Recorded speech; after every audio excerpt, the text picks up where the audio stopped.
Organisasi keagamaan NU dan Muhammadiyah terkadang terlibat di dalam proses politik. 2024 barometer apakah keduanya akan terseret lagi dalam dunia politik. Muktamar 34 sudah selesai. Apakah nahkoda ini mampu mengendalikan yang mengarah kepada proses politik atau sebaliknya? Menurut saya,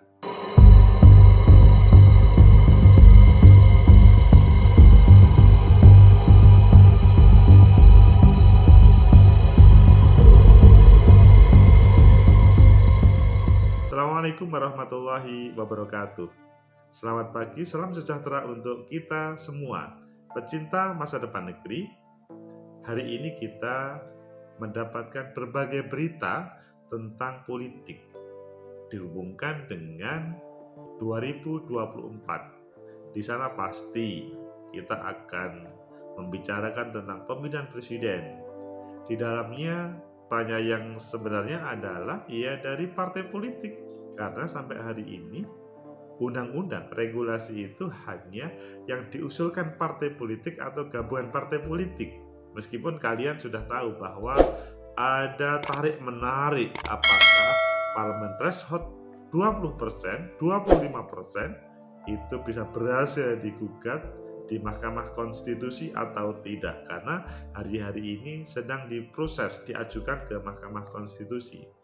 Namun di sisi yang lain, kemarin kalian memahami Muktamar ke-34 menghadirkan Gus Yahya, Kiai Haji Yahya Khalil Stakuf yang menjadi nahkoda PBNU. Apakah hal ini akan berpengaruh dalam proses politik nanti? Tentunya nanti kita juga membahas dihubungkan dengan Muhammadiyah yang sedikit banyak juga relatif sama di dalam membangun negeri ini. Ayo kita baca beberapa media, nanti kita bahas. Pertama di CNN Indonesia, Yahya Stakuf tak mau PBNU jadi alat politik PKB. Ini adalah sebuah pernyataan yang mungkin menurut kalian berbeda dengan kemarin. Ya, kemarin sebetulnya juga tidak ada hubungan dengan partai politik, tetapi kalian bisa menilai terkait dengan perjalanan yang kemarin. Kemudian di berita yang lain, songsong tahun politik Muhammadiyah ajak konstruksikan kembali demokrasi Republik Indonesia. Ini di Kompas ID. Jadi Muhammadiyah bagaimana terkait konstruksi demokrasi perlu diperbincangkan. Ya, meskipun bukan organisasi politik, tetapi tetap ada sangkut pautnya dengan pembangunan negeri ini. Yang ketiga di Republik RMOL ID, beda dengan Said Agil, Gus Yahya tidak ingin NU jadi alat politik PKB. Ini hampir sama dengan CNN tadi. Selanjutnya kita melihat di bisnis.com, politisi PDIP minta NU netral di Pilpres 2024. Wah, ini sebuah harapan bagaimana NU Nahdlatul Ulama tidak ke kanan ke kiri, ke depan ke tengah, terhadap partai-partai politik, netral. Apakah bisa? Nanti kita bahas. Yang terakhir beritanya adalah menurut PKB tidak ada hubungannya NU dengan Pilpres 2024. Ini sebuah berita di Voice of Indonesia yang menyatakan adalah salah satu wakil ketua umum PKB yaitu Jazil Fawaid. Pecinta masa depan negeri, itu ada 5 berita yang pasti ada hubungannya dengan salah satu tema yang kita bahas awal tadi. Pilih yang mana? Oke, kita memilih di CNN Indonesia. Yahya Stakuf tak mau PBNU jadi alat politik PKB. Jakarta, CNN Indonesia, Ketua Umum PBNU Yahya Khalil Stakuf alias Gus Yahya tidak mau organisasinya dipakai sebagai alat partai politik apapun, termasuk Partai Kebangkitan Bangsa. Yahya mengatakan, memang PBNU memiliki hubungan erat dengan PKB, namun hal itu tidak serta-merta membuat PBNU sebagai alat kemenangan PKB. Katanya, relasi NU dengan PKB saya kira alami sekali, karena dulu PKB sendiri diinisiasi, dideklarasikan oleh pengurus-pengurus PBNU. Itu satu hal, tapi sekali lagi tidak boleh lalu NU itu jadi alat dari PKB atau dikooptasi dengan PKB, kata Yahya dalam program Newsroom CNN Indonesia TV Rabu pada hari kemarin. Itu pernyataan Gus Yahya, Ketua Umum PBNU terpilih kemarin, terkait dengan hubungannya dengan PKB, maksudnya dengan berbagai partai politik yang salah satunya adalah PKB yang diinisiasi dalam proses pendiriannya ya para kader NU pada waktu itu. Nah, ayo kita baca selanjutnya.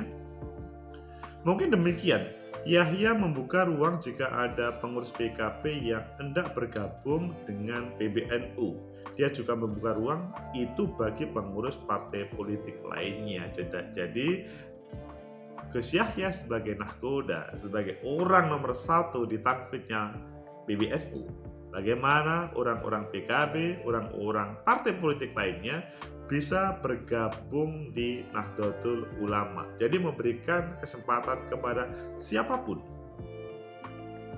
Mantan anggota Dewan Pertimbangan Presiden Joko Widodo, Jokowi itu pun mengaku ingin PBNU merangkul semua kelompok. NU katanya akan menjadi wadah komunikasi antara perwakilan partai politik. Kalau pernyataannya yang sebenarnya begini, tidak boleh ada satu warna, semuanya harus bisa mendapatkan kesempatan sehingga NU sendiri bisa semacam warna clearing house untuk menyepakati hal yang berbeda kepentingan-kepentingan. Jadi Gus Yahya sebagai ketua tanfid memberikan kepada semuanya untuk bergabung ke Nahdlatul Ulama. Ayo, kalian kan bisa kan? Siapapun bisa diberi kesempatan, tentunya ada berbagai persyaratan yang nyambung dengan keberadaan ya PBNU itu sendiri. Jangan kalian semua yang melihat ini langsung. Ayo kita lanjutkan dulu. Sebelumnya kepada cnnindonesia.com, Yahya Khalilistakuf menyatakan tak mau PBNU terlibat sebagai peserta dalam kontestasi politik yang memang karena bukan partai politik.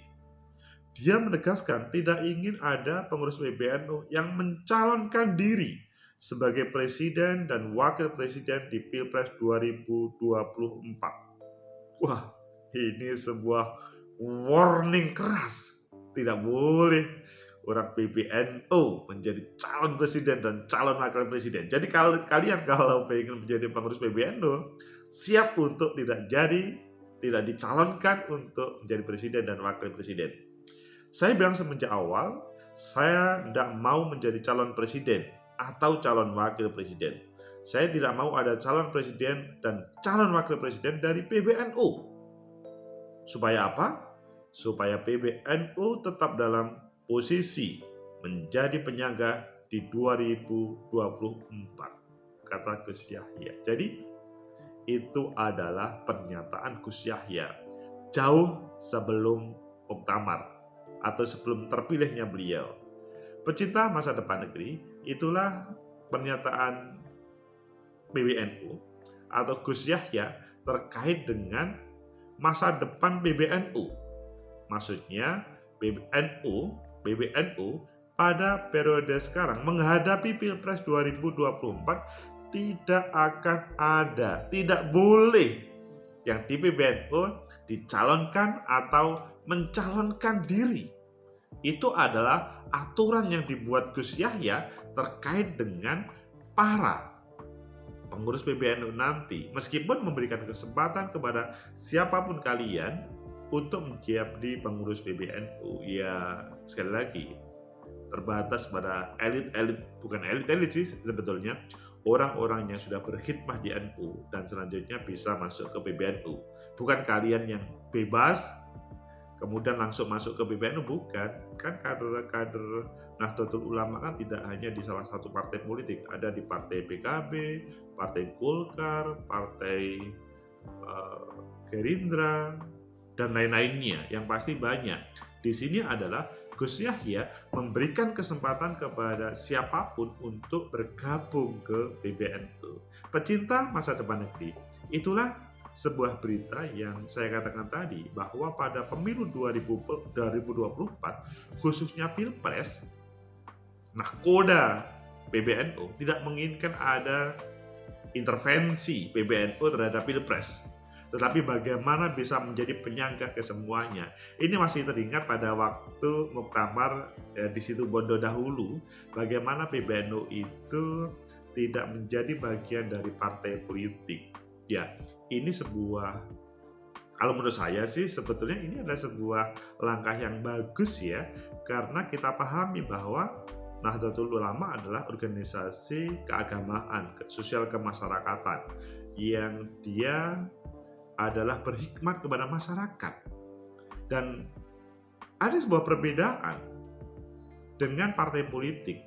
Partai politik, ya kita pahami bahwa PKB adalah yang menginisiasi relatif orang-orang NU pada waktu itu. Tetapi sebagian kader NU juga ada yang di partai-partai lain. Sekali lagi, pengabdiannya cukup luas.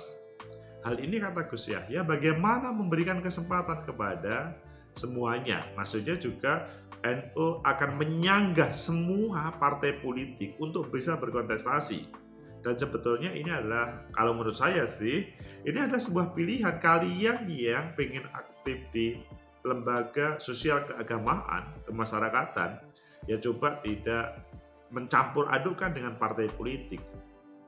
Partai politik sebetulnya dia juga mempunyai tugas untuk bagaimana membina masyarakat, menghadirkan program-program yang sedikit banyak juga ada kesamaan dengan organisasi sosial keagamaan kemasyarakatan.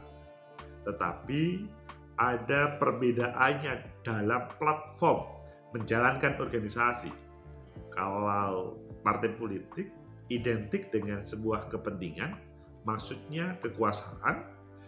Kalau organisasi kemasyarakatan keagamaan identik bukan dengan kekuasaan, tetapi bagaimana rakyat, masyarakat, umat itu bisa terselamatkan semuanya, bisa hidup bahagia, bisa hidup sejahtera. Sehingga di dalam kehidupan kemasyarakatan, sosial keagamaan, di situ tidak ada intrik yang sifatnya politicking, yang sifatnya bahkan sampai menghalalkan cara. Kalau berbicara politik itu kan terkadang kalian paham, loh ini partainya kelihatannya partai keagamaan, tetapi kok kelihatannya menghalalkan segala cara, karena memang yang dicari, bukan dicari sih sebetulnya, yang ingin diraih oleh politisi adalah kekuasaan. Meskipun kalian tidak harus melihat, merespon negatif terkait dengan politik dan kekuasaan. Kekuasaan itu kalau diarahkan kepada kebaikan, maka ia mengarah kepada positif. Tetapi kalau kekuasaan untuk kekuasaan, kekuasaan untuk hanya kepentingan kelompok tertentu saja, itu yang membahayakan dan akan menjadikan lawan, musuh dari rakyat itu sendiri. Pecinta masa depan negeri, bagaimana kalian terkait dengan sikap PBNU tersebut? Saya sih sangat apresiatif. Dan tadi juga teman-teman Muhammadiyah, song-song tahun politik Muhammadiyah ajak konstruksikan kembali kepada demokrasi Republik Indonesia. Ini sedikit banyak hampir sama dengan tema yang dihadirkan oleh Gus Yahya. Bagaimana membangun demokrasi itu tidak hanya kekuasaan untuk kekuasaan, tetapi bagaimana membangun demokrasi, yaitu adalah untuk kepentingan rakyat semuanya. Sehingga Muktamar ke-34 menghasilkan orang yang luar biasa, tentunya demi kebaikannya sampai berani untuk melarang siapapun yang di PBNU tidak boleh dicalonkan dalam Pilpres 2024. Semoga Muhammadiyah juga mempunyai platform yang sama, tapi kelihatan juga Muhammadiyah sudah lama sih. Kalau Muhammadiyah relatif jauh dari partai politik, karena memang ya di situ memang ada PAN, tetapi juga guidance-nya juga sudah sangat rigid. Ya kita semuanya hanya berharap teman-teman di NU Muhammadiyah atau Persis Al-Irsyad dan lain-lainnya, mereka menjadi garda terdepan bagaimana menghadirkan kesejahteraan baik jasmani dan rohani dengan kehidupan keagamaannya, bukan dengan cara yang lain. Meskipun tidak salah untuk berkomunikasi dengan partai politik atau bahkan terjun di dunia politik untuk kekuatan. Like, subscribe, comment, and share. Sampai jumpa.